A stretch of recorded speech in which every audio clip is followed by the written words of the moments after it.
오늘 본문은 모세의 리더십이 여호수아에게 계승이 되는 내용입니다.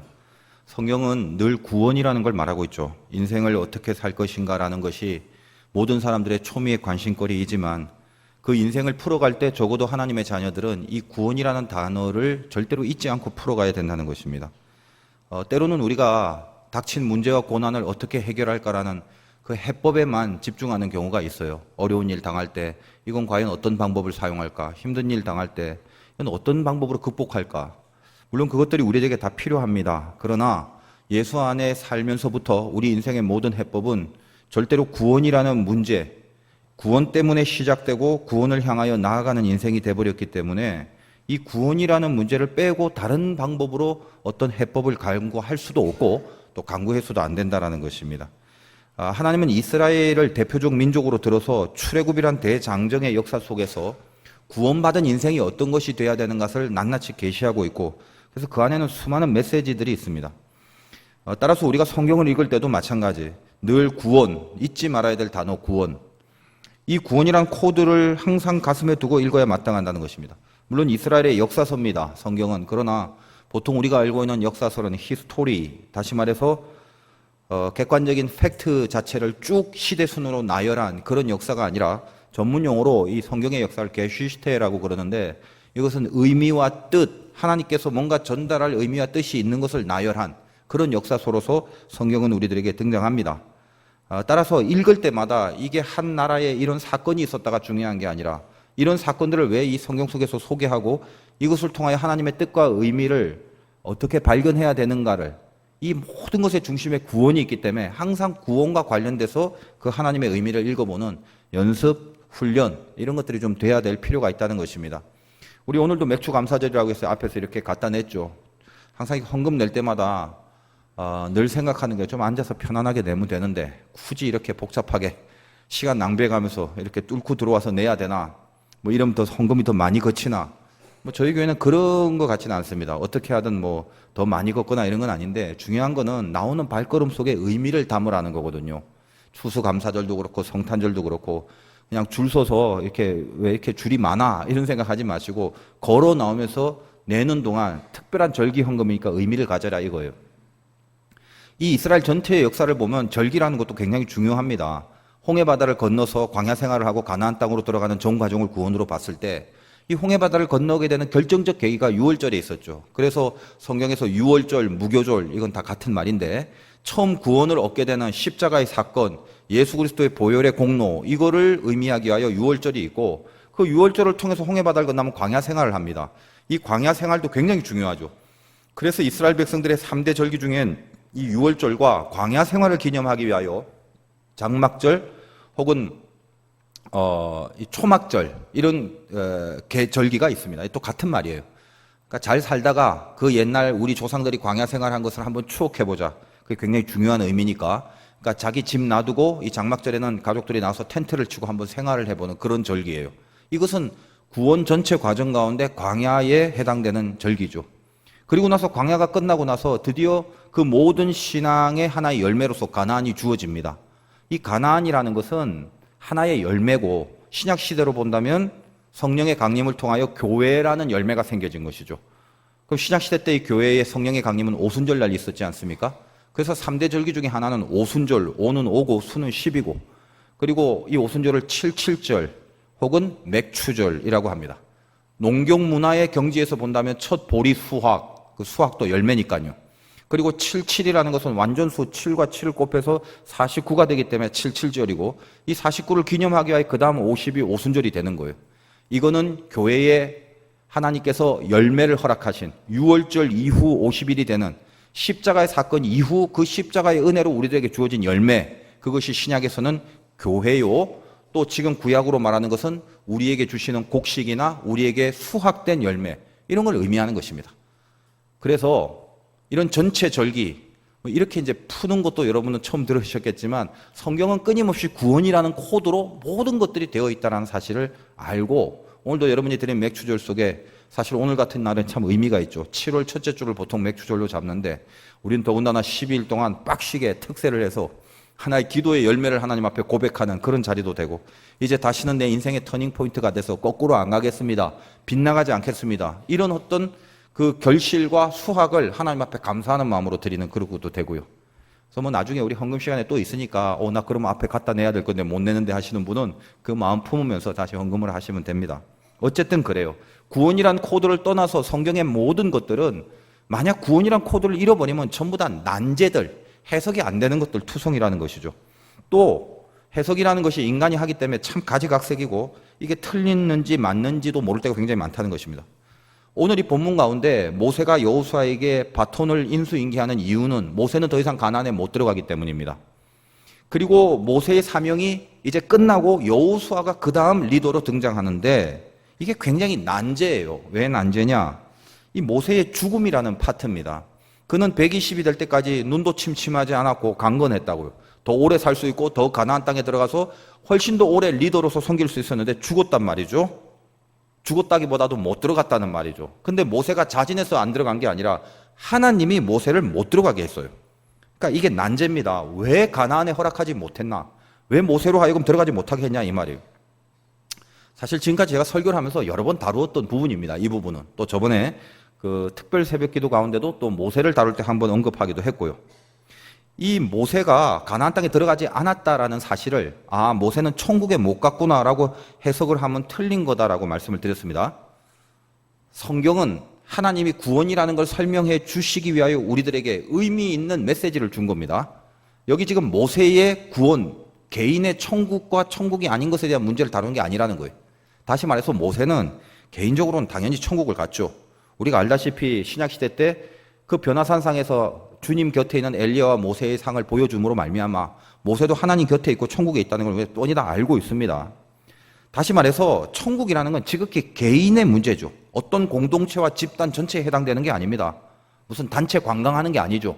자, 이 무리는 천국, 이 무리는 아니야, 화도교의 교회는 전부 다 천국, 이런 거 아니에요.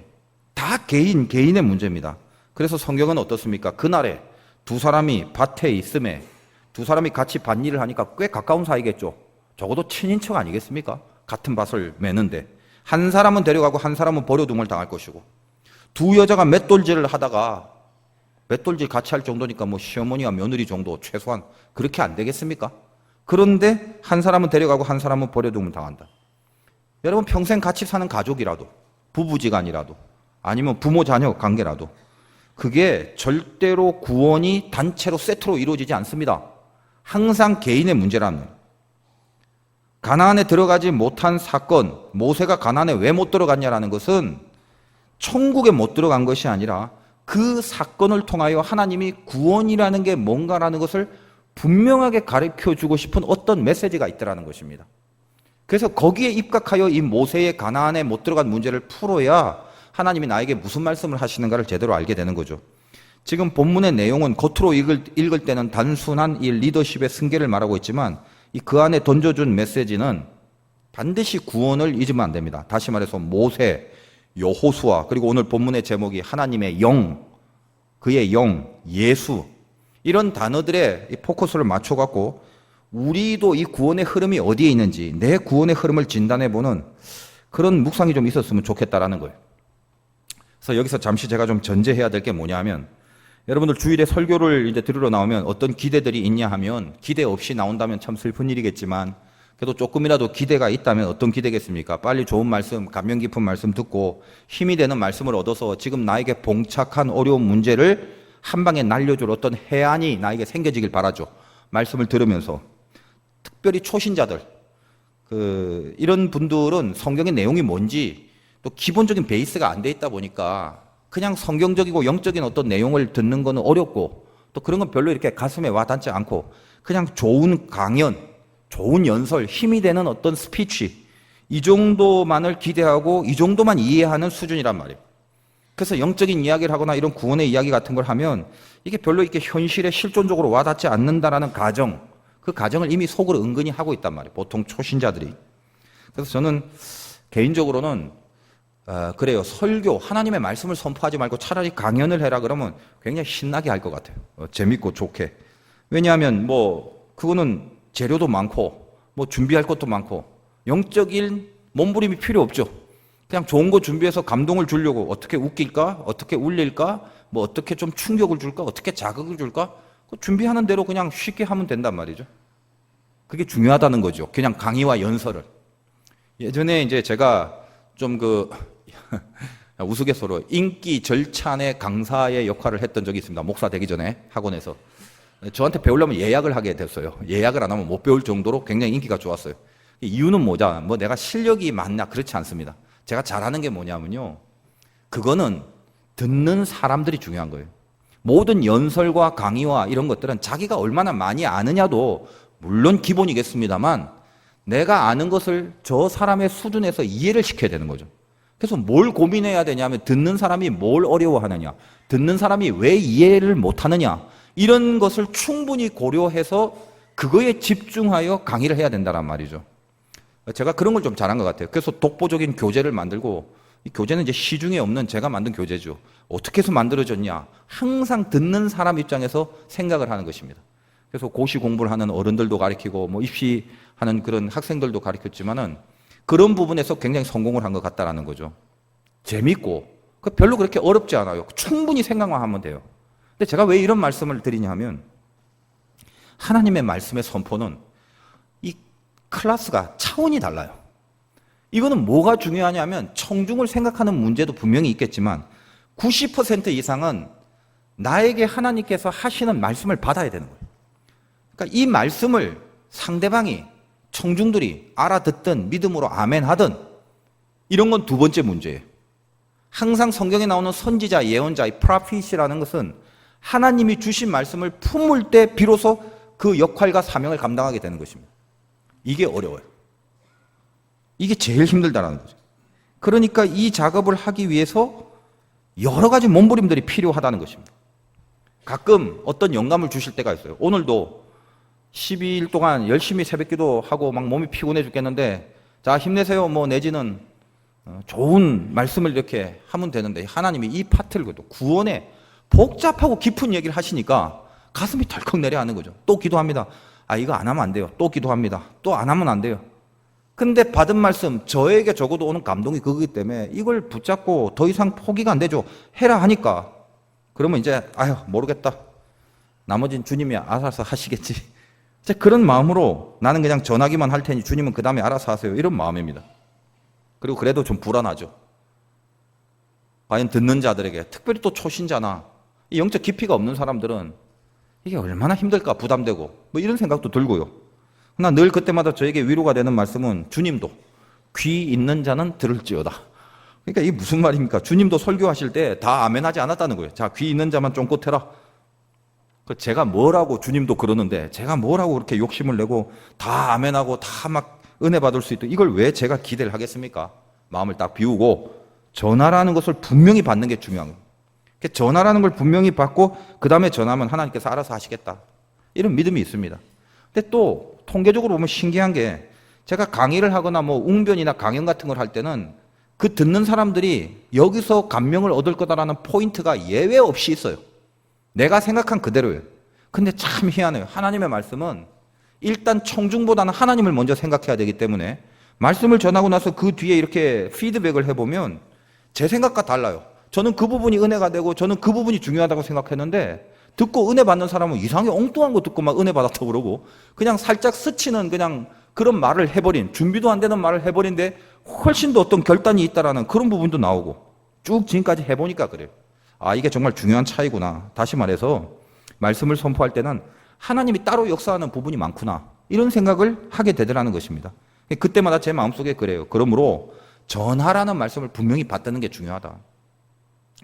내가 내 편에서 인간적으로 자꾸 청중을 너무 생각하고 그러는 게 아니라 전하라는 말씀부터 분명히 받는 거 여기에 하나님의 역사에 거의 대부분이 달려있구나 그런 생각을 해요. 이번 특세 12번 기간도 참 희한한 게 잠을 잘 못 잤어요. 그렇다고 막 뭘 준비를 많이 했냐? 아니요. 그냥 기도와 묵상과 머릿속으로만 그렇게 돌아가는데 희한하게도 이 12번 거의 다 그랬어요. 5시에 시작인데 4시 45분 돼야 하나님이 불을 하나 딱 던져줘요. 그때. 항상 12번의 설교가 다 그랬어요. 그 뭐 이유가 있겠죠. 나에게 해당되는 말씀이 오늘 새벽에 쏟아졌구나. 이런 간증들도 있을 것이고. 근데 그때마다 하나님이 해주시는 거예요. 제 생각엔 좀 일찍 좀 말씀해 주시지. 그 마음 편하게 잠이나 좀 자게. 뭐 이런 생각도 좀 하고 합니다만 꼭 그랬어요. 늘 그렇습니다. 그때마다 역시 터닝 포인트는 어떻게든 하나님의 손대주심이 있구나. 이런 확신도 생기기도 하고요. 여러분 특세 기간 동안 이렇게 질문하면 그냥 뭐 엎드려 절박히니까 그냥 아멘 한번 해보세요. 은혜 많이 받으셨습니까? 예, 저는 그렇게 믿습니다. 이렇게 너절구리하게 지금까지 말씀드린 이유가 뭐다? 지금 구원 이야기 할 건데 여러분 인생을 풀어가는 가장 중요한 열쇠가 이 구원이라는 걸 명심하라는 말입니다. 구원을 이해하지 못하고 구원을 대강 생각하고 그냥 인생의 문제만 풀어간다라는 의식, 그런 마음 가지면 안 된다는 거예요. 항상 신자의 인생은 그 중심의 구원으로 돌아간다 이거요. 그러니까 구원이 내 중심에 없으면 모든 게 다 막히는 거예요. 그런데 구원이 내 가운데 선명하면 바다도 갈라지게 되는 거예요. 그게 신자란 말이에요. 내 구원과 내 문제, 이 구원의 문제가 내 인생을 푸는 키라는 거. 그래서 오늘도 구원에 대한 얘기를 들을 때 복잡한 깊이 있는 이 성경의 내용을 내가 왜 이해를 해야 되나라고 하지 마시고 여기서 말씀하시는 구원을 내 속에 적용시키다는 집중력을 가지시라는 말입니다. 자, 모세가 왜 가나안에 못 들어갔냐? 많은 주석이나 설교를 통해서 이제까지 들어온 것이 뭐냐? 저도 뭐라고 듣고 보아왔냐 하면 이런 거예요. 하나님이 반석에게 명령하여 물을 내라고 했어요, 모세한테. 그럼 모세가 가서 반석아 물 나와라 이러면 돼요. 근데 모세가 이 백성들 보니까 하도 맨날 물 없다 막 불평 원망이 막 투성이니까 열이 받은 거죠. 그래서 성질이 확 올라온 거예요. 그래서 하나님은 반석에게 명하여 물을 내라고 했는데 지팡이를 들고 반석을 2번 팼어요. 2번이나 때려서 물을 냈다는 거예요. 그래서 보통 이제 주석과 설교가들이 이런 얘기를 해요. 지도자면 성과를 부리면 안 되는데 하나님이 말한 대로 안 하고 자기 감정과 자기 성질을 부렸기 때문에 지도자로서의 자격이 없고 하나님 말씀에 불순종했으니까 가나안에 못 들어간다. 그렇게 심판을 받았다라고 치부를 해버립니다. 그래서 이 본문을 갖고 대강 모든 주제가 뭐냐면 성질 부리지 맙시다. 이것이 그 설교의 주제예요. 그냥 맞아요. 지도자가 성질 부리면 안 되죠. 틀린 말은 아니겠죠. 근데 그렇게 해석을 쉽게 해버리는 것. 사실은 이 모세가 엄청난 사람인데 그냥 성질 한 번 부렸기 때문에 모세가 이 어마어마한 출애굽의 대여정 가운데 그 성질 한 번 부렸기 때문에 모세를 가나안에 들여보내지 못했다라고 풀어버리는 게 이게 제가 개인적으로 너무 성질이 나는 거죠. 상식으로 생각을 해도 이거는 그렇게 쉽게 연결된 문제가 아니지 않습니까? 보세요. 아기 때 갈대 상자를 통해서 둥둥 떠내려가게 해서 기가 막힌 섭리로 바로의 왕궁에 키우고 광야로 보내서 80세까지 연단시키고 80세에 불러서 막 바다를 가르게 하고 그 다음에 뭐 시내 산에서 막 십계명을 주고 만나를 내리게 하고 수많은 기적의 역사를 보여준 모든 백성의 죄를 대신하여 하나님 앞에 용서를 빌기도 하고 어마무시한 사건들을 무지막지하게 통과해냈는데 백성들이 원망과 불신앙을 보인다고 그 앞에서 니들 똑바로 안 살래 하면서 그 지도자가 막대기로 2번 사람을 팬 것도 아니고 반석을 2번 때렸기로서니 그 사건 때문에 성질 한번 부렸다고. 어찌 보면 그것도 정당한 성질인데 이 모든 여정의 마지막 하이라이트인 가나안에 모세를 들여보내지 못하게 한 거? 성질 부렸다고요? 이게 도대체 이게 상식적으로 맞는 말이냐 이거죠. 그거를 이렇게 읽고 들을 때 제가 가슴이 다 답답해요. 난제긴 난제인데 뭘까 이 말입니다. 저는 이 본문이 저에게는 구원에 있어서 상당히 큰 은혜가 된 부분인데 제가 그걸 얼만큼 지금 잘 전할지 모르겠어요. 주님이 자꾸 전화를 하시니까. 자, 여러분 구원을 받았다면 생각해 보세요. 착하게 살아서 얻었습니까? 아니면 남을 돕고 성실하게 살아서 얻은 겁니까? 여러분의 구원이 다 그런 것들로 온 게 아니라는 걸 적어도 이 중에 대부분 알고 있죠. 기독교의 교리를 아니까. 특히 우리 화두교회처럼 오래된 교회는 아마 이 진리와 이 교리는 굉장히 익숙할 거다 이 말입니다. 내 조건으로 되는 게 아니에요. 우리가 착해봤자 이 하나님의 거룩한 완벽한 공의의 수준에는 발가락 때만큼도 미치지 못합니다. 그럼 우리는 도대체 어떻게 구원을 얻었어? 정답, 예수. 그게 기독교예요. 자, 이 중에 초신자들이나 앉아 있긴 하지만 믿음보다는 이성이 나름대로 세다고 생각하는 사람들, 모든 구원이 예수로 인하여 됐다라는 말이 참 멀리 느껴질 것입니다. 구원이란 단어는 좋은 거예요. 그건 알아요, 다. 나쁜 게 아니잖아요, 구원은. 근데 그게 예수로 말미암아 이루어진다는 거, 그걸 이해하기가 쉽지가 않죠. 그래서 누구든지 예수를 믿으면 구원을 얻는다. 이 기독교 진리인데, 이거 좀 길게 말하면 예수님이 나를 위해 십자가에 못 박혀 돌아가신 것을 믿으면 구원을 받는다. 이게 기독교란 말이에요. 나는 하나님과 죄 때문에 멀어졌어요. 근데 예수가 나를 위해 내 죄를 대신하여 피 흘려 죽어 주심으로 내 죄는 대신 사함을 받고 구원을 얻게 된 겁니다. 그게 기독교입니다. 이게 머리로 납득이 안 되는 게 정상이란 말이에요. 이거는 머리를 쓰는 작업이 아니에요.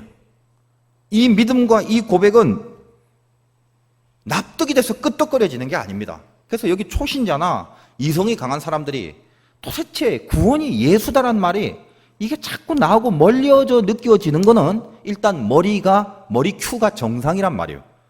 비정상은 아니에요. 납득이 안 되니까 받아들이기가 어렵죠. 내용은 굉장히 단순해요. 믿으면 된다니까. 참 쉽기도 하고 그래요. 근데 그냥 믿어버리면 된다니까 뭐 복잡하게 어디 가서 도장 받아오고 조서 꾸미고 심사하고 그런 거 아니에요. 믿으면 된다니까 쉽잖아요. 근데 쉬운 것 같지만 진짜 따지고 보면 이거 진짜 쉬운 게 아니죠. 믿으면 된다? 아, 믿어줘야 믿지. 안 믿어지는데 믿으면 된다란 말이 그게 쉬운 말이냐고요. 아닙니다. 어렵단 말이에요. 그럼 도대체 여기서 저를 포함하여 이 중에 그것이 지금 믿어지는 사람, 구원이 예수께 있다는 걸 믿는 사람 도대체 뭐예요? 저를 포함해서. 머리가 월등히 뛰어난 겁니까? 아니면 머리가 완전히 나빠갖고 판단력이 상실된 겁니까? 납득도 안 되니까 그냥 확 믿어버리자. 그러면 믿어지는 게 아니잖아요. 믿어줘야 믿는 거지. 그럼 도대체 이 사실을 믿는 사람은 어떻게 믿어지게 된 거냐 이 말이에요. 예수 때문에 그래요. 2000년 전에 예수가 나를 위해 십자가에 못 박혀 돌아가셔서 그 돌아가신 사건 때문에 그 돌아가심이 나를 위해 있다는 것을 믿게 되는 믿음이 들어와 버린 거예요. 2000년 전에 주님이 나를 위해서 죽으신 사건은 나와 무관한 게 아니라 그 죽으심 때문에 그 죽으심을 믿는 믿음이 들어오게 된 거예요. 그게 복음이고 그게 믿음이에요. 그러니까 불만이 있으세요? 이렇게 얘기를 하는데. 모세는 이름이 물에서 건져낸 자고 능동태로 하면 물에서 건져낼 자가 됩니다.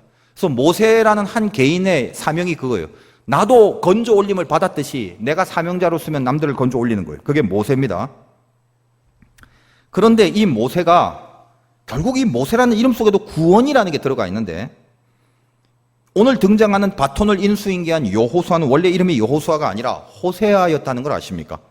근데 모세가 그 이름을 여호수아라고 개명을 해줘요. 민수기 13장을 보겠습니다. 처음 12정탐꾼의 대표를 보내는데 우리가 잘 알다시피 눈의 아들 여호수아는 얼마나 익숙해요? 근데 13장 8절에 이렇게 등장합니다.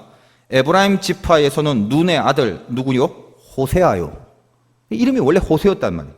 그러다가 13장 16절에 가서 이는 모세가 땅을 정탐하러 보낸 자들의 이름이라 모세가 눈의 아들 호세아를 여호수아라 불렀더라. 이렇게 된 겁니다. 다시 말해서 여호수아의 원래 이름이 호세아인데 모세가 그에게 여호수아라는 이름을 붙여줬어요. 호세아라는 뜻이 뭐냐? 구원이라는 뜻이에요. 여호수아라는 뜻은 뭐냐면 여호와 더하기 호세아예요. 다시 말하여 하나님 여호와가 하나 더 붙었어요. 호세아는 그냥 구원, 여호수아는 하나님이 구원이시다. 다시 말해서 구원을 이루는 조건이 다른 데 있는 게 아니라 오직 하나님이 구원이다. 하나님이 구원을 주신다. 그 뜻이 여호수아입니다. 왜 이렇게 계명을 했을까요? 모세가 어떤 깊은 의도를 인간적으로 알고 계명을 한 게 아니라 성령의 감동을 통해서 그렇게 했겠죠. 어떤 의미입니까? 여호수아는 지금 12정탐꾼의 대표가 돼서 긍정적인 믿음을 갖고 마지막에 결국 가나안으로 들어가는 자예요. 구원의 완성을 이루는 자입니다. 그러므로 여호수아가 가나안에 들어가는 것과 그냥 호세아가 들어가는 것, 그건 다른 거예요. 구원은 그냥 호세아가 들어가는 것이 아니라 여호수아, 즉 여호와 하나님이 구원을 주셔야만 들어가는 곳이란 말이에요. 그래서 이 여호수아의 이름이 호세아가 아니라 하나님이 구원을 주신다라는 이름으로 바꾸어서라도 이 구원을 선포하시려는 하나님의 마음이 서려 있는 부분이에요. 그래서 예수란 이름은 구원자라는 말이죠. 오로지 예수만이 구원이다. 여호수아의 구약 히브리식이 신약시대 헬라어로 바뀌면 예수가 돼요. 다시 말해서 여호수아와 예수는 같은 말이에요. 예수의 이름의 뜻이 무엇입니까? 구원자죠, 구원자. 모세든 여호수아든 예수든 오늘 말씀의 제목처럼 하나님의 영이 머무는 자들 아니겠습니까? 오늘 여호수아를 발탁할 때 모세가 찍은 게 아니에요. 하나님이 직접 여호수아를 찍었어요. 그의 뭐 때문에? 오늘 본문 27장에 보면 그 부분에 대하여 18절에 여호와께서 모세에게 이르시되 눈의 아들 여호수아는 그 안에 영이 머무는 자니. 하나님이 여호수아를 발탁했어요. 뭐 때문에? 하나님의 영이 머문다. 우리 구원받았다면 하나님의 영이 있습니다. 모세든 여호수아든 예수든 하나님의 영이 있는 자가 구원받은 자고 구원받은 자는 하나님의 영이 머물고 있다는 거예요. 이 사실을 우린 너무나 잘 알고 있지만 이 구약에서 이스라엘의 역사를 통해서 바로 이 진리를 오로지 예수를 통한 구원이라는 거, 이거를 시사하는 사건들이 그 유명한 무리바 사건을 통하여 우리들에게 보여지고 있다는 것입니다. 하나님은 모세가 가나안에 들어가지 못한 이유를 다시 오늘 본문 14절에 이렇게 표현합니다. 이는 신광야에서 회중이 분쟁할 때 너희가 내 명령을 거역하고 그 물가에서 내 거룩함을 그들의 목전에 나타내지 아니하였음이라. 이 물은 신광야 가데스의 무리바 물이니라. 다시 말해 모세가 가나안에 들어가지 못한 이유가 내 거룩함을 그 물가에서 나타내지 못했다. 도대체 거룩함을 나타내지 못한 게 뭔데? 이 본문, 이 평가에 해당되는 배경이 민수기 20장에 나옵니다. 민수기 20장 2절이에요. 잠깐 스킵을 해보면 20장 2절에 회중이 물이 없으므로 모세와 아론에게 모여든다. 3절 원망하죠. 차라리 우리를 죽여라 죽여라. 4절 니네가 어찌하여 여호와의 회중을 광야로 인도하여 우리 짐승이 다 여기서 죽게 하느냐? 니네 따라왔다가 망쳤다. 5절 역시 망쳤다. 6절 회막문에 이르러 여호와의 영광이 그들에게 나타나면 모세가 갑니다. 답답해서 하나님이 얘들이 나 때문에 다 죽었다고 그래. 하나님이 인도한다고 우리 다 죽게 됐다고 그래요. 7절 모세에게 말씀합니다. 8절 지팡이 갖고 네 형 아론과 함께 회중을 모으고 그들의 목전에서 너희는 반석에게 명령하여 물을 내라 하라. 어떻게 해요? 반석에게 명령하여. 그럼 반석아 물 나와 이러면 된단 말이에요. 네가 그 반석이 물을 내게 하여 회중과 그들의 짐승에게 마시게 할지니라. 모세가 명령대로 요 앞에 지팡이를 잡으니라. 10절에 회중을 모으고 반역한 너희여 들으라. 우리가 너희를 위하여 이 반석에 물을 내랴. 이 배은망덕한 녀석들아. 성질이 확 나는 거죠. 아직도 원망하냐? 내가 물을 내려줄까? 뭐 이러면서 11절 모세가 그의 손을 들어 그의 지팡이로 반석을 2번 치니. 자, 하나님은 명하여 그랬는데 성질 부리면서 2번을 쳤다 이 말이에요. 물이 많이 솟아나므로 회중과 그들의 짐승이 마시니라. 12절에 여호와께서 모세에게 야, 왜 내 거룩함을 나타내지 아니했냐? 너희는 이 회중을 내가 그들에게 준 땅으로 인도하여 드리지 못할 거라. 이 사건 때문에 모세가 들어가지 못해요. 그래서 이 20장의 배경을 오늘 본문에 있는 민수기 27장 14절에 이렇게 짧게 그들의 목전에서 내 거룩함을 드러내지 않았기 때문에 너 못 들어간다 라고 이야기를 한 것입니다. 이게 무리바 사건이에요. 이 무리바의 뜻이 다툼인데 우리가 집중해서 알아야 될 게 있어요. 성경은 이 무리바 사건이 2개가 있다는 거예요. 하나는 이 민수기 20장 본문 전에 출애굽기 17장에 있습니다. 이 주일 이 설교가 이렇게 깊이 성경을 들고 파는 것에 대해서 부담이 많이 됩니다만 아까 말씀드렸죠. 전하라는 말씀을 전할 수밖에 없는 거로 출애굽기 17장입니다. 동일하게 무리바 사건이 17장 3절에 나오는데 이거는 다른 곳에서 벌어진 다른 무리바예요. 17장 3절 출애굽기 백성이 목이 말라 물 찼습니다. 마찬가지예요. 목말라 죽게 하느냐 그랬어요. 4절 모세가 여호와께 부르짖습니다. 어떻게 합니까? 5절 여호와께서 모세에게 이르시되 네 지팡이를 손에 잡고 가라. 6절 호렙산에 있는 그 반석 위 거기에 네 앞에 서리 너는 그 반석을 치라. 민수기에 나오는 물과 출애굽기 17장의 물이 달라요. 반석을 칠했어요. 처음에는 이 출애굽기에는 그것에서 물이 나오리니 백성이 마시리라. 모세가 그대로 했습니다. 7절 그곳 이름을 마사 또는 무리바라 불렀으니 이스라엘 자손이 다투었으며 또는 그들이 여호와를 시험하여 이르기를 여호와께서 우리 중에 계신가 안 계신가 하였음이라. 이 첫 번째 무리바는 다툼이란 뜻의 무리바라고도 하고 마사라고도 한다고 그랬죠. 이 마사는 뭐냐면 시험이란 뜻이에요. 무슨 시험이냐? 하나님이 있나 없나 시험해 본다 이 말입니다. 자, 여러분 한번 생각을 해보세요. 출애굽기에 물 때문에 원망하고 하나님과 다툰다는 측면의 무리바, 또 이 출애굽기 무리반은 마사, 즉 시험이라도 한다는, 시험이란 뜻이란 말이에요. 단지 이스라엘 백성들이 물이 없으니까 하나님 내가 믿는데 믿는 하나님이 목마른 우리에게 물 좀 줘야 될 거 아닙니까? 과연 믿는 하나님이 우리들에게 잘해주는지 없는지, 하나님 계시는 건 알고 믿는데 우리에게 잘해주는 분인지 못해주는 분인지 한번 내가 한번 이 문제 갖고 좀 따질 겁니다. 다툴 겁니다. 이런 차원이 아니에요. 첫 번째 무리반은. 이것을 통하여 목마름을 해결하고자 하는 갈망보다 더 깊은 곳에 하나님이 마사, 시험, 과연 있냐 없냐를 시험하자라는 수준이라는 것입니다. 반석이라는 것은 물을 내주는 바위인데 우리는 이 반석을 고린도전서 10장 1절부터 4절에 이렇게 표현합니다. 10장 2절부터 읽으면 모세에 속하여 다 구름과 바다에서 세례를 받고, 이 출애굽 사건이에요. 다 같은 신령한 음식을 먹으며, 그 다음에 잘 들으세요. 반석을 뭐라고 표현하냐? 다 같은 신령한 음료를 마셨으니 이는 그들을 따르는 신령한 반석으로부터 마셨음에 그 반석은 곧 그리스도시라. 이렇게 돼 있단 말이에요. 구약은 그림이에요. 그림. 어린애들은 그림이 많은 걸 보죠. 그 그림이 이해가 되지.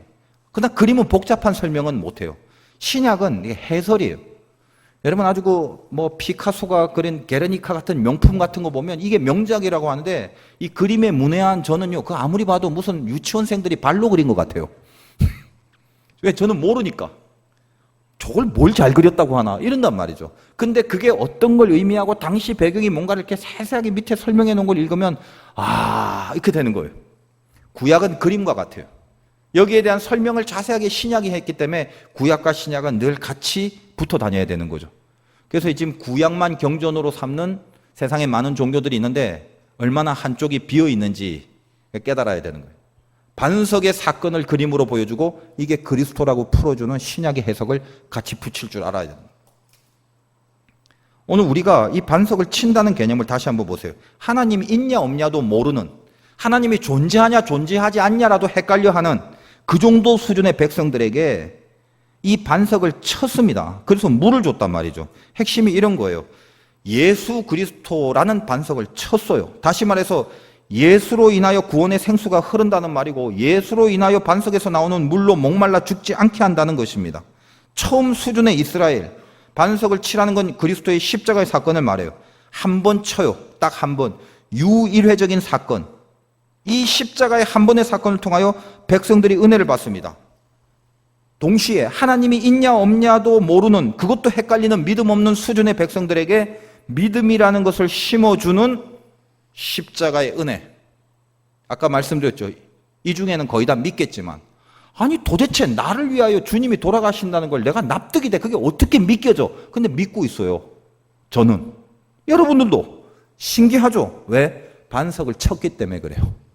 하나님이 있냐 없냐조차도 모르는 무지몽매한 우리들인데 반석을 친 사건이 그 물이 생수가 되어 그들을 살린 것처럼 아무런 조건과 아무런 자격과 그런 영적 믿음을 가질 만한 수준도 안 되는 우리들에게 주님이 나를 위하여 십자가에 돌아가 주신 그 십자가의 사건이 나로 하여금 죽지 않고 생수를 마시게 된 것처럼 믿음이라는 게 내 안에 들어와서 예수를 믿게 되더라는 거예요.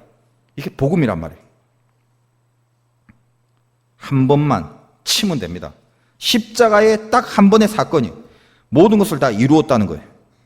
그것으로 충분합니다.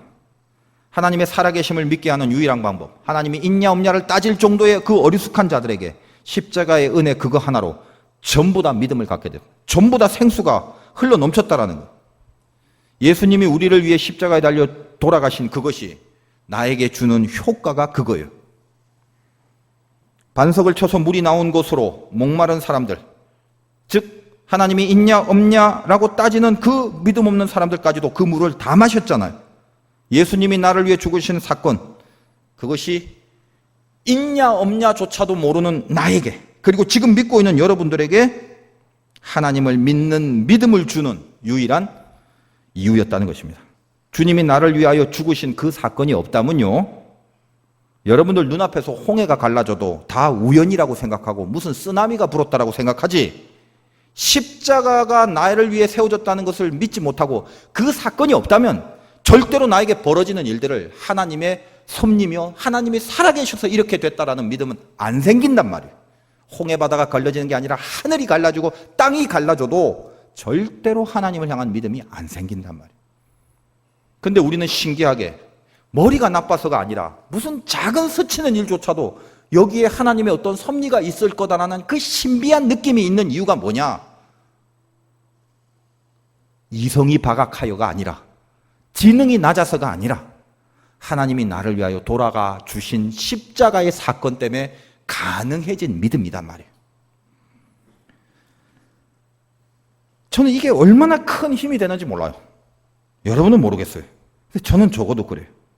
그래서 이 말씀을 전하라고 하는데, 어느 날 딴 사람들은 잘 모르겠지만 딴 사람들은 왜 안 믿는지 나는 그 해석은 못해요. 그거는 몰라요. 근데 내가 믿음이 생긴 거예요. 물론 정도의 차이는 있습니다만 안 믿는 것보다는 믿는 게 훨씬 강해지는 감각이 우리에게 들어왔어요. 뭐 때문이다? 십자가 때문이고 그것이 구원이고 복음이다를 설명하는 것입니다. 자, 출애굽의 무리바가 바로 그런 거였어요. 십자가의 사건, 반석을 한번 치는 그 사건. 그것 때문에 하나님의 존재하심을 믿게 하는 그 사건. 근데 시간이 지나고 오늘 무리바는 그 출애굽의 르비딤의 무리바가 아니라 가데스의 무리바입니다. 민수기 20장에 아까 읽었던 그 무리바 사건. 이게 가데스의 무리바고 첫 번째 무리바와 다른 두 번째 의미의 무리바다라는 것을 강조하기 위해서 오늘 본문 14절, 민수기 27장 14절 뒤끝에 굳이 이 말을 붙여놨어요. 뭐라고 붙였냐? 이 물은 신광야 가데스의 무리바 물이니라. 왜 니네들이 나의 거룩함을 목전에서 나타내지 아니하였냐 해놓고 이 무리바, 이 물은 신광야 가데스의 무리바 물이니라라고 분명히 언지를 또 합니다. 굳이 말입니다. 왜 그래요? 한 번 반석을 치면 되는 건데 그 다음에 또 반석을 칠 이유가 없어요. 한 번 예수님이 십자가에 못 박혀 죽었으면 그것으로 모든 것을 이룬 겁니다. 그리고 그 다음에는 반석에게 향해 명하라고만 했는데 모세가 이거를 두 번을 또 쳐버렸어요. 이게 오늘 가데스 무리바 사건이고 모세가 가나안에 못 들어간 이유입니다. 모세의 모습이 왜 하나님의 거룩함을 나타내지 못하는 그런 행위가 돼버렸을까? 성가를 부려서가 아니란 말이에요. 뭡니까? 구원은 예수의 십자가 사건 하나로 이루어지는, 그 십자가의 사건 한 번 때문에 이루어진다는, 전적으로 예수에게 구원이 있다는 이 진리를 어긋나게 해버린 상징이 반석을 두 번 쳐버린 것으로 드러냈기 때문이에요. 마치 구원이 사람의 조건인 양, 쉽게 말해서 야, 한 번 때리면 모자라니까 좀 신통치 않잖아? 두 번 정도 때려야 돼. 아니야, 두 번도 좀 안심이 안 돼. 한 10번 정도는 줄기차게 때려야 그래야 좀 되지 않을까라는 식의 방법으로 구원이 이루어지는 게 아니라는 걸 가르쳐주는 거예요. 하나님은 모세를 통해서 그걸 메시지화하고 싶습니다. 그래서 오늘 모세는 12절에 여호와께서 모세에게 이르시되 너는 이 아바람 산에 올라가. 이 아바람 산은 산맥이에요. 그 산맥의 정상의 봉우리가 뭐냐면 그 유명한 느보산입니다. 그러니까 그 느보산 꼭대기에서 가나안을 쫙 바라보면서 눈도 침침하지 않고 굉장히 건강한데 그럼에도 모세는 가나안을 못 들어가는 걸로 하는 거예요. 뭘 가르쳐주기 위해서? 모세가 천국 못 가는 게 아니라 사람의 조건이나 사람 편에서의 어떤 노력도 구원이란 열매를 주지 못한다는 것을 강력하게 보이고 싶은 하나님의 메시지들라는 것입니다.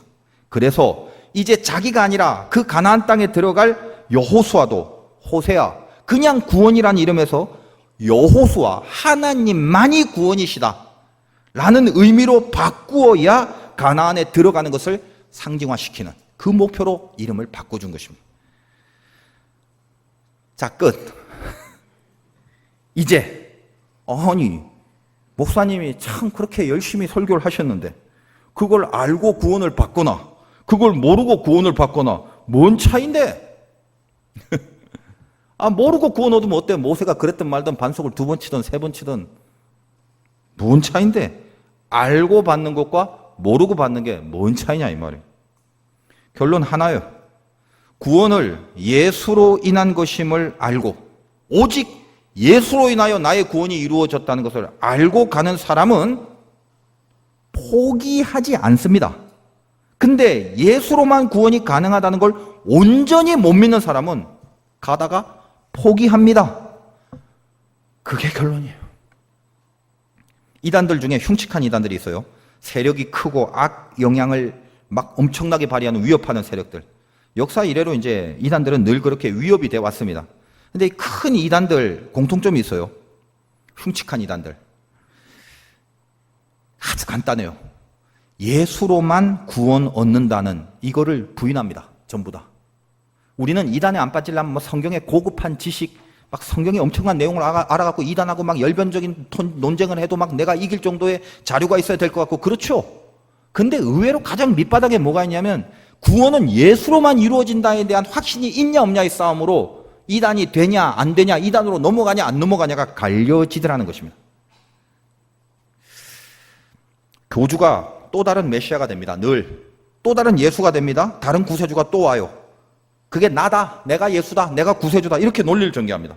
근데 희한하게 똑똑하고 교회 그동안 열심히 있게 다닌, 공부도 많이 한 그런 사람들이 어떻게 이런 이단에 빠질 수 있을까? 멍청하고 띨띨한 나도 지금 잘 다니고 있는데 기존 교회에. 이게 이해가 안 되죠. 왜 그러냐?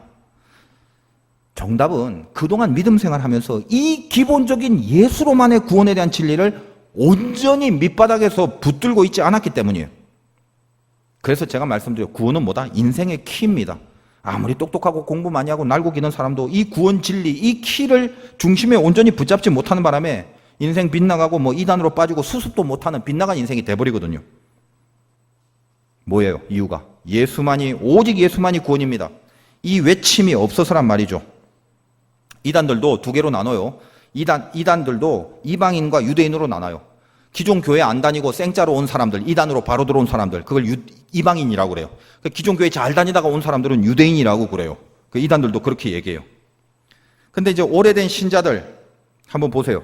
그들이 말하는 유대인들, 기존 교회에서 오래된 신자들, 아니 그 시간 동안 적어도 믿음 생활하면서 노력 안 해봤겠습니까? 뭐 분발을 안 해봤겠습니까? 다 한번 해봤잖아요.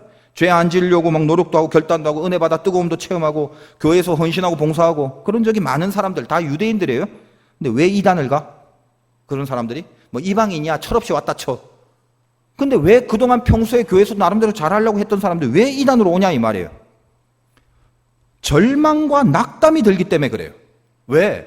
교회에서 무슨 상처를 받거나 혹은 자기 개인적으로 뭔가 잘하려고 낑낑거려 보는데 자꾸만 무너지고 안 돼. 거룩하게 죄 안 짓고 살랬는데 그것도 잘 안 돼. 그리고 옆 사람 보니까 자꾸 나에게 상처만 주고, 교회라는 걸 갔더니 무슨 공급도 안 되고 자꾸 이상한 일만 벌어지는 것 같고 내 기대와 자꾸 따라 미치지 못하고 절망하고 실망하고, 그러면 은근히 속에서 무슨 생각이 듭니까?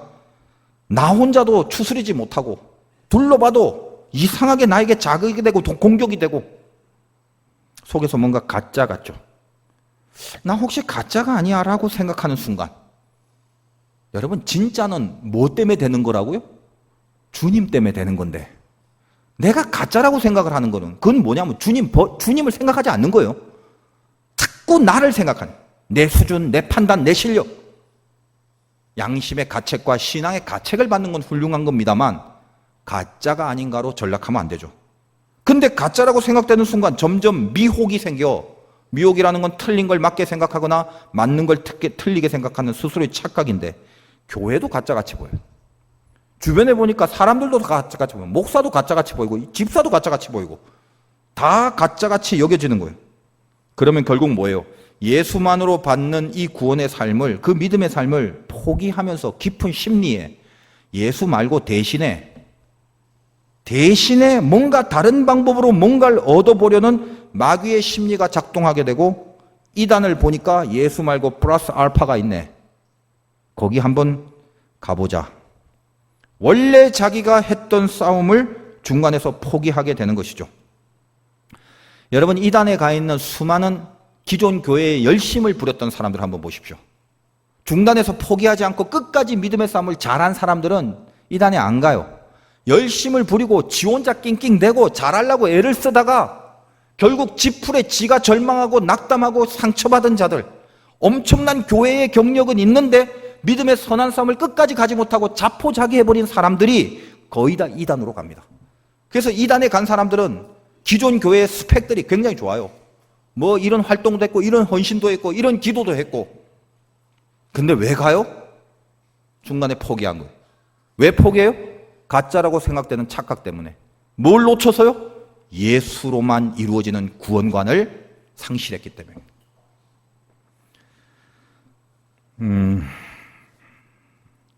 여러분이 한번 생각을 해보세요. 이단의 문제를 지금 얘기하는 게 아닙니다. 포기의 문제를 한번 다뤄보자는 거예요. 우리 특세까지 하고 열심히 했어요. 감사한 간주동 생기고 뭐 간헐적으로 들리는 말이면 응답받은 사람도 많고 치유받은 사람도 많고 그렇다고 그래요. 감사하죠 참. 자, 그러나 결론은 뻔해요. 특세 12번 해도 시간 좀 흘러가면 받은 은혜 다 까먹어버려요. 어디서 또 혼자 방황하다가 죄 짓다가 나 또 가짠가 이런 마음을 품고 사는 중도 포기 현상이 속속들이 드러날 것입니다. 제가 한두 번 당해본 게 아니에요. 믿음의 싸움은 끝까지 해야 될 거룩한 전투와 같아요. 근데도 여러분 별거 아닌 문제로 자기 기분 내키는 대로 판단하고 휘둘리지 말라는 거예요. 자기 감정이 조금 상했는데 왜 자기 감정 조금 상한 아무것도 아닌 문제 때문에 예수로 인한 유일한 구원의 존귀함 자체를 깡그리 잃어버리고 사시냐 이 말이에요. 인간은 이 감정 때문에 포기가 빨라요. 근데 이 감정이 어디서 오냐? 대부분 환경에서 와요. 아무것도 아닌 환경에서. 믿음을 포기하게 만드는 환경을 만나버리면 감정이 바닥이 되고 감정이 무너지면 믿음의 싸움을 포기합니다. 잘 보세요. 은혜 받고 기도 열심히 했지만 갑자기 예기치 않은 사건이 딱 들이닥쳐요. 전혀 생각하지도 못한 손해를 봐요. 그런 환경을 만납니다. 혹은 사람, 정말 꼴도 보기 싫은 미움의 사람이 가까이 있게 되는 환경을 만나요. 누가 지나가면서 툭 하고 슬쩍 아무 의식도 없이 던진 말이 자기한테는 이상하게 상처가 되는 환경으로 다가와요. 그 사소한 자극 한 번이 내 감정을 무너뜨리고 믿음의 선한 싸움을 송두리째 포기하게 만듭니다. 그리고 신앙생활 어렵다고 한탄을 하고. 그래서 보통 환경을 통해서 포기가 옵니다. 나를 분하게 하고. 여러분 특별 새벽기도 다 참석해서 은혜 받았다고 안심하지 마세요.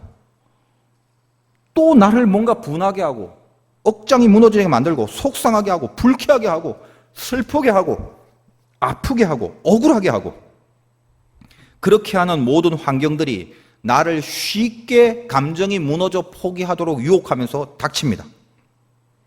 자, 술 중독에 빠져 중독이 되어 있는 사람이 기도했습니다. 은혜 받았어요. 그리고 술 딱 끊었어요.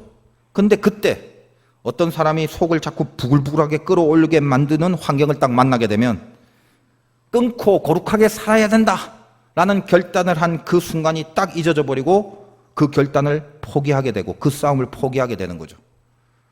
포기하고 지면 결단하고 진 사람하고 결단 안 하고 진 사람하고 차이가 있어요. 결단 안 하고 진 사람은 난 원래 그렇지 하고 갑니다. 결단하고 진 사람은 자괴감이 생겨요. 나 왜 이렇게밖에 안 돼? 또 이렇게 했구나. 또 엉망이구나. 버림받았구나. 가짜가 아닌가. 그래서 모든 영적 싸움을 아예 탁 손을 놓고 포기하게 만들어버린다는 것입니다. 그러나 오늘 말씀드리는 게 구원이 오로지 예수에게 있음을 믿는 자, 나에게 내 구원을 좌지우지할 어떤 요건도 없음을 아는 자, 오직 예수께로 오는 그 믿음에 강력히 붙들린 자는 절대로 환경 때문에 포기하지 않습니다. 실패할 수도 있어요. 넘어질 수도 있습니다. 그러나 의인은, 우리가 왜 의인이에요? 나 때문이 아니라 예수 그리스도의 십자가 때문에 의인으로 인침을 받았잖아요. 예수 때문에 구원이 있다라고 믿는 그 의인은 7번 넘어져도 다시 일어난다는 거예요. 이게 신자의 파이팅이란 말이죠. 오늘 저는 이 얘기를 하고 싶다는 거예요. 여호수아의 가장 탁월한 점이 뭔지 아십니까? 그가 40년 광야 생활을 마치고 가나안 땅에 들어가서 7년 동안 31개의 나라와 왕들을 진압해요. 12지파에게 땅을 분배하고 8년 동안 지파별 전투를 지휘합니다. 그리고 110세의 에브라임 산지에 묻히게 돼요. 그는 그 전체 과정 동안 그의 탁월한 점, 단 한 번도 그의 입으로 환경을 탓한 적이 없습니다. 그 수많은 환경 속에 한 번도 환경을 언급하지 않았어요. 그건 이미 정탐한 그 시간부터, 가데스 바네 앞에서부터 환경에 대한 불신앙의 말, 환경을 탓하는 멘트, 얘가 이래서, 사건이 이래서, 이 사람 때문에, 뭐 때문에 전혀 없었습니다. 한 번도 없었어요. 그게 뭐다? 하나님의 영이 머물고 있는 자다. 여러분, 환경을 탓하지 않는 자는 포기가 없어요. 어떤 환경이라도 하나님의 영이 머무는 자는, 예수로 인한 구원이라는 걸 철저하게 믿는 자는 포기가 없어요. 넘어져도 또 일어나요. 예수로 인한 구원을 믿는 자는 내 힘이 아니라 주님의 힘이라는 걸 알기 때문에 혼자 일어날 수가 있어요. 일어나는 게 맞다고 생각하고 포기하지 않고 또 일어나는 걸 진리라고 여기며 거기에 대한 생각과 목표와 흔들리지 않는 철학이 있어요. 그런데 예수로 인한 구원이 아니라 어디 내 안에서 없나고 반석을 2번, 3번, 10번 두드려 보려고 하는 사람들은 지가 지치면 지가 절망하고 지 감정에 지가 뒤틀려서 넘어져 쓰러져도 널브러져 있지 다시 일어날 의기투합이 안 된다는 거예요. 이게 이 무리바 사건을 알고 구원을 받은 자의 인생, 이걸 모르고 구원을 받은 자의 인생의 차이입니다. 여러분, 포기하지 말라는 거예요. 또 일어나라는 거예요. 그럴 수 있다라는 거예요. 그게 여호수아예요. 하나님의 영이 머무는 거, 환경을 넘어서는 거. 사람이 낙담은 할 수는 있어요. 그러나 포기를 해버리는 건 낙담이 아니라 체념이에요. 체념. 낙담이 체념으로 가지 않게 하세요. 16절과 17절의 모세의 자세를 봅시다. 모세는 가나안에 못 들어간다고 평가를 받았지만 나 같으면 열받아갖고 관둬 그러면 이 공동체가 어떻게 되든지 간에 나도 못 들어가는데 뭐 내가 이 다음에 공동체 신경 써 아마 이럴 것 같아요. 근데 어떻습니까? 16절에 여호와 모든 육체 생명의 하나님이시여 원하건대 한 사람을 이 회중위에 세워서 그로 그들 앞에 출입하며 그들을 인도하여 출입하게 하사 여호와의 회중이 목자 없는 양과 같이 되지 않게 하옵소서. 지금 백성들을 향하여 모세는 어때요? 하나님의 영이 있기 때문에 이 멘트가 가능하죠. 아유 나도 못 들어가는데 뒤에 어떻게 될까 나도 모르겠다가 아니에요. 이 회중이 목자 없는 양과 같이 되지 않게 해달라고. 사명자죠. 사명자. 끝까지 포기하지 않습니다. 자기가 해야 될 것, 자기가 붙들어야 될 것, 자기가 해야 될 싸움을 끝까지 포기하지 않아요. 이 엄청난 손해와 불이익의 환경을 만났는데도 이게 하나님의 영이 머무는 자라고요.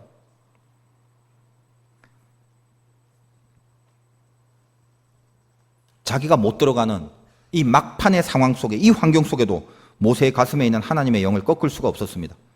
이 회중을 인도할 사람이 필요하니까 이 회중을 위하여 리더를 세워달라고 친히 하나님께 간구합니다. 포기하지 않고 환경 따위의 감정이 지배되지 않습니다. 그래서 하나님은 모세를 통하여 여호수아를 지명하고 이 전체 과정을 모세와 함께 여호수아를 세우는 작업을 하십니다. 이스라엘의 지도자로 끝까지 사명을 지켜내는 거예요.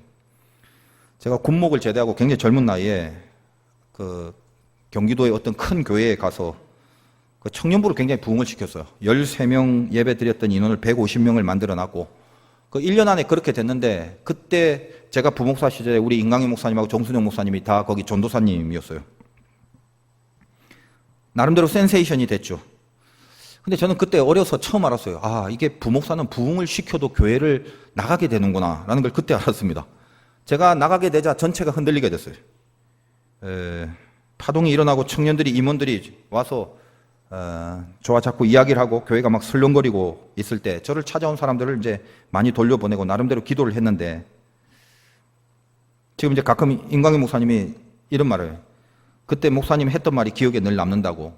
그러니까 제가 뭐라고 했냐면 진짜 훌륭한 목사는 자기가 떠나도 교회가 흔들리지 않게 해놓는 게 진짜 목사라고 제가 그랬다고 그래요. 그 말을 제가 한 것 같아요. 근데 제가 뭐 그렇게 막 엄청난 무슨 뭐 영성이 있어서가 아니라 뭐 열받는다고 다 때려쳐 이럴 수는 없잖아요. 하나님의 영이 내 안에 있으면 환경 때문에 믿음의 내용을 포기하지 않습니다. 진짜 교회를 사랑하고 진짜 하나님을 사랑하고 내가 그 공동체를 위해 최선의 사역을 다했으면 그 다음에 하나님이 거기를 떠나라 하면 깨끗하게 떠나는 거죠. 미련 갖지 말고 그것은 하나님의 공동체이기 때문에 그 공동체가 잘 살 수 있도록 이런 말은 참 꺼내기도 싫습니다만 혹시 제가 하도 열받아갖고 야 그거 다 나와 우리 교회 하나 새로 하자 이랬으면 아마 크게 성장했겠죠. 교회 하나가. 저는 가끔 지금도 그래요. 그 청년부에 지금 청년부도 그때의 뿌리로 시작하여 지금도 탄탄합니다. 그래서 회자되는 말들이 이 교회 청년부는 그때 임용동 목사님이 처음 시작했다는 말이 지금도 회자되는데 그 얘기를 들으면 가슴이 좀 흐뭇해요. 내가 한 건 아니지만 그래도 그때 최선을 다했다는 그 영적 추억의 그리움이 저를 마음 좋게 합니다. 정말 최선을 다했던 추억들이 생각나고요. 저는 모세의 이 이야기를 보면서 이 모세의 가슴에 하나님의 영이 머물고 있지 않았는가? 자기의 사명을 어떤 환경 속에서라도 끝까지 하나님을 믿고 하나님의 영이 머무는 상태를 지켜냈던 거죠. 정리하겠습니다. 여러분 구원받은 사람들이고 여호수아들 아닙니까? 하나님의 영이 머무는 자들이고 하나님의 영이 끝까지 머물게 해야 돼요. 이거 하나만 기억합시다. 그런 사람들, 예수로 인하여 구원받은 하나님의 영이 있는 사람들은 환경을 탓하지 않습니다. 여러분 입 바깥으로 환경에 대한 불평과 환경에 대한 핑계를 대지 마세요. 환경을 언급하지도 마세요. 왜 여기가 이래? 이게 뭐래? 그런 얘기 싹 하지 마시고 여러분이 믿음의 경주를 하는 그 과정에 아무리 힘들더라도 포기를 하지 마십시오. 넘어질 수 있어요. 쓰러질 수 있어요. 포기하지 않는다는 것은 널브러져 쓰러져 있는 게 아니라 쓰러지고 나서 빨딱 일어나는 것입니다. 언제까지요? 죽을 때까지요. 언제까지요? 최후 승리가 있을 때까지 우리는 늘 일어나기만 하면 됩니다. 포기만 하지 마십시오. 포기하지 않는다면 오늘 이 말씀처럼 하나님이 우리를 향하여 허락하신 약속과 만나게 된 날이 있을 거라는 것입니다. 여호수아 설교하면서 이 얘기를 했죠. 항상 그는 환경에 대한 언급은 하지 않았고 그의 손에 단창을 들고 하늘을 향했다. 끝까지 기도만 했습니다. 그의 입 바깥으로 나오는 것은 환경에 대한 탓이 그 핑계로 내 싸움을 중도에 포기하거나 안 하는 것이 아니라 하나님을 향해서만 손을 들었습니다. 한 번도 그는 이 거룩한 성전, 거룩한 싸움에 실패하거나 하나님의 영광을 훼손한 일이 없었습니다. 이게 구원 얻은 자예요. 포기하지 마세요. 환경 탓하지 마시고 다시 발딱 일어나십시오.